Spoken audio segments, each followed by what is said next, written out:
Anda berkata sesuatu yang melukai perasaan orang lain tanpa sadar dan Anda menyesali itu? Ayo, mari kita simak pasal tumatua berikut. Nah iya, anu tarokie, wad di mobil ripindra. Naikia, anu ripuadai, tempat dini ripindra.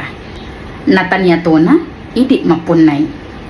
Lisan meluncur bagi anak panah, sekali terlepas tak bisa diserah. Kata tertulis mudah diperbaiki, namun ucapan terpatri abadi. Tulisan bisa digores ulang, diedit, dihapus, bahkan bisa berkali datang.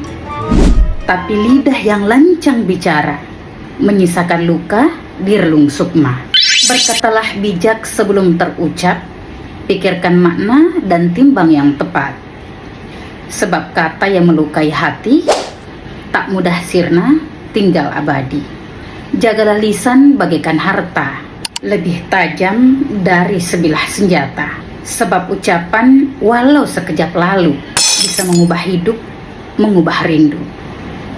Maka diam lebih bijak kadang daripada kata yang melahirkan bimbang. Hiasi lisan dengan tutur santun agar damai tumbuh di setiap kalbu yang rapuh. Semoga pasal tomatua ini bisa menjadi pelajaran baik untuk kita semua maupun bagi saya sendiri. Assalamualaikum warahmatullahi wabarakatuh. Selamat tapada sapi.